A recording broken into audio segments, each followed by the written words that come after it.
Good morning. Doing a little pre-assembly. It's been cold overnight and my paint hasn't dried on a lot of my items. These were painted several days ago. So yeah, I can actually work with these. I wanted to talk about bearing preload and what different manufacturers do. And this is just one of the bandsaw wheels. Is just the coasting wheel on the backside. And I don't know whether you can see that shoulder in there. And the way they're preloading their bearings. What they use here is just a washer, a jam nut, which is just a short nut, and then they use a little crown nut, a little stamped steel crown nut to lock it down. Now they don't intend for you to just completely crank down on this thing, because what you do is you're gonna end up crushing the bearing. And these are simply radial load bearings. They're not an angular contact bearing, not a very expensive bearing at all. And the intention of this manufacturer is to run it down just so it's snug. But if you can see, this thing slides off really easily. But if you go too loose, there I can get that inner race to skate on the shaft. If you go too loose, you're going to get that, and you're going to kill the shaft very quickly. If you go too tight, you're going to put a angular contact or thrust on these bearings, and these are not thrust bearings. They're made for radial load only. There, I can get that inner race to skate just by spinning it.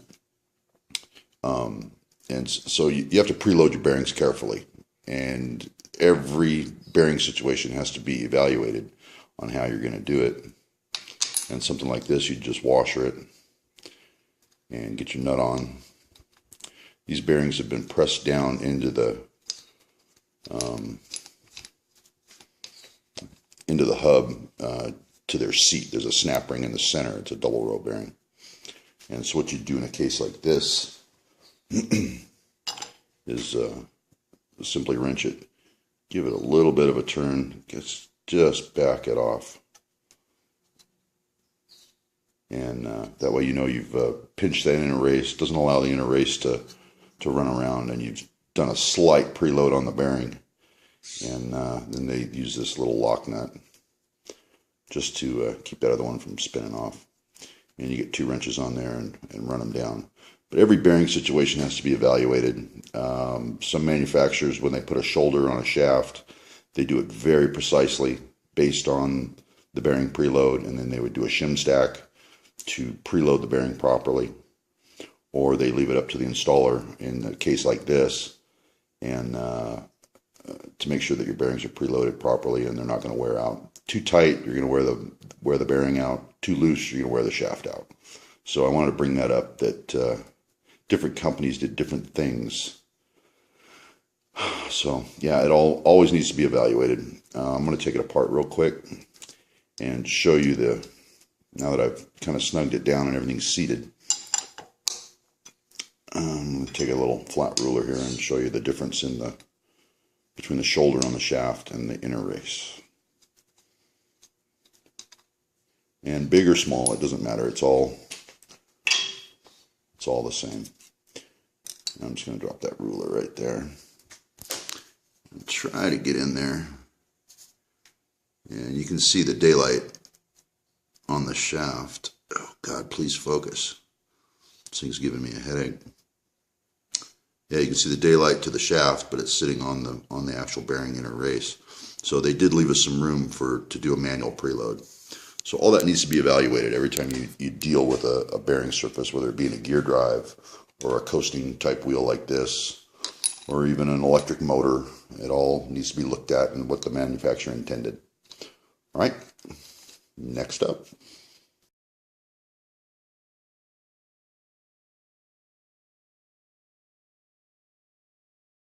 I was just going to do a little shoot here on some of the adjusting features on the bandsaw. This one's kind of interesting, and most bandsaws have this type. This is the main pivot for the saw. This is what tilts the table up.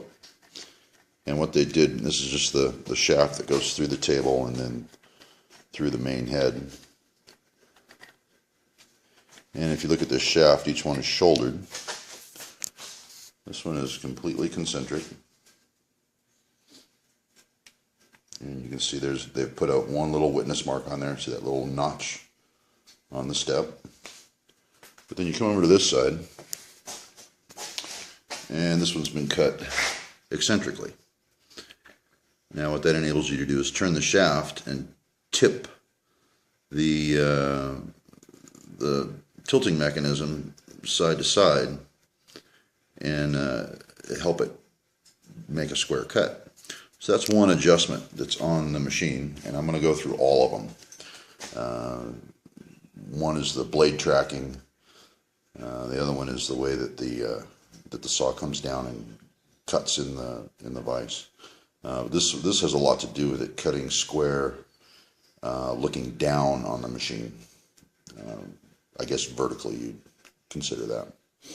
All right, but that's the name of that tune. And I'm going to show you a couple other little things they do for actually the blade adjustment and to get them tilted correctly.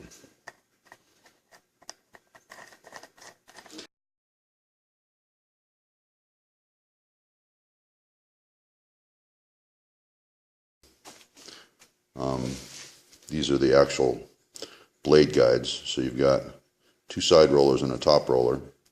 When this gets all assembled, you want about 1 to 2 thousandths clearance, side clearance between the blade and the side rollers, and then you want it slightly touching that top roller. What this gives you the capability of doing is there's a set screw right here, Allen screw with a locking nut. Over on this side, we've got just a set screw, so you work and you loosen that middle screw. You can actually take this whole assembly and tip it this way or this way, and that gets your actual saw blade very vertical. And you have that on both carriages, in front and back of the work. So that's another way to keep your blade running very vertical and getting your cut coming straight down. Okay, I got all the guide rollers out, and I was going to show you those eccentric bolts that you use to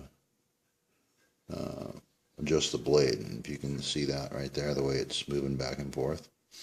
Here's a picture of the bolt. Picture. Here's a close-up of the bolt. But it's eccentrically cut.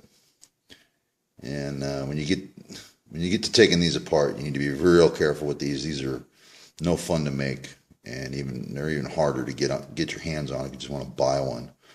But I can make these, but you just make it out of a piece of hex stock and do some single point threading, and you have to do an offset on it. And the math is ugly, and by the time you're done, you got an hour into a bolt.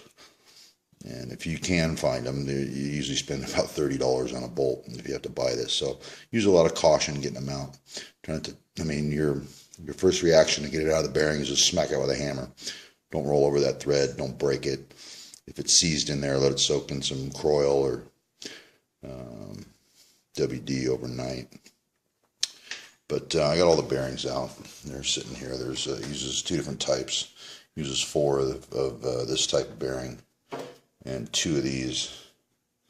And that groove in the top just gets worn by the blade. It's not important to have that in there. Some of the bandsaw companies usually actually take the bearing, actually cut a groove in it with a piece of carbide in a lathe, but I don't think that's needed. I've just put regular bearings on them before, and they track just fine. But these are all locked up and funky, and I'm going to run down to the bearing house and get 4 side rollers and 2 top rollers and get these back in. But I just wanted you to see that adjustment, and that's what you use to bring your rollers together. This is the fixed side. This just threads in here, but this side is the eccentric. And that's where you bring your rollers together and actually pinch your blade and use a feeler gauge on the side, and you want 1 to 2 thousandths clearance. You want it very tight. So I just wanted to show you that before I head down to the bearing house. All right, see you later.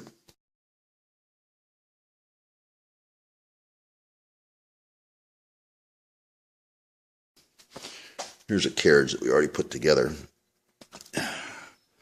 and this, you see this back piece is actually 2 different pieces, and it's set up, I've already got it put together, but it's set up like a rocker down inside. So if we're going to try to take this wheel, and say we're running the blade and it wants to derail, and we want to take this wheel and tilt it a little this way or a little this way. What you do is you come to these 4 bolts on the outside. This inner piece is dished, and you'd loosen 2 and tighten 2, or you'd loosen these and tighten these, and that's going to rock this center portion. You turn it this way or this way to set your blade tracking. Now, this is just on the coasting side, and that's an interesting feature, and I'm sure it's being copied by the Asian market now, and I'm sure every bandsaw in the world has that now, but that was pretty cutting edge back in '68 to get a blade tracking correctly. The other one is on your gear reduction. How would you do that? This is a fixed gearbox. It's just bolted into the unit. What they give you here, I'm going to try to get in there where you can see it. This is where the gear reduction bolts in, on these 3 bolt holes. Right below those, here and here, are threaded holes. Flip this thing around, and you can see the set screws just barely sticking out, and they use that to actually tip the gear drive and give you a blade tracking adjustment there. So you've got blade tracking on the drive side, on the driven side. You've got blade tracking on your guide rollers to keep them running vertical, and you've also got that table adjustment with that main sliding shaft. So there's a lot of little adjustments to do on this machine, and I'm going to go through all of them, but I wanted to make you aware of everything that goes into it to get a saw to cut straight. It's not just a matter of bolting it together and the thing cuts the first time.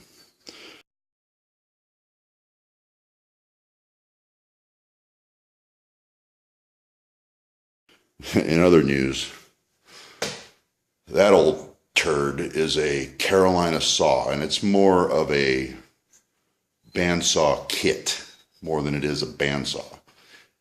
I've been fighting that thing forever to get it to cut straight, and it's just a horrible machine. If this one I was working on was bigger, that'll do a 10-inch cut, and so if I got a 10-inch I-beam or a 10-inch round pipe, it'll get through it. But I've worked on that bandsaw for probably 6 to 8 months off and on to get it to finally cut straight, and it's just not a good machine. It's if you look at the base, that's just a piece of stamped channel. It's not even a cast iron base, so the base flexes around. The downfeed was undersized. I actually made a new downfeed cylinder for it, and that's a new downfeed cylinder. And I crafted this vise, or this the work stop. So I've got my usual work stop there. This is my downfeed here. You can see it slowly coming down. So I know how to set up a saw. It just this one, like I say, it's more of a kit.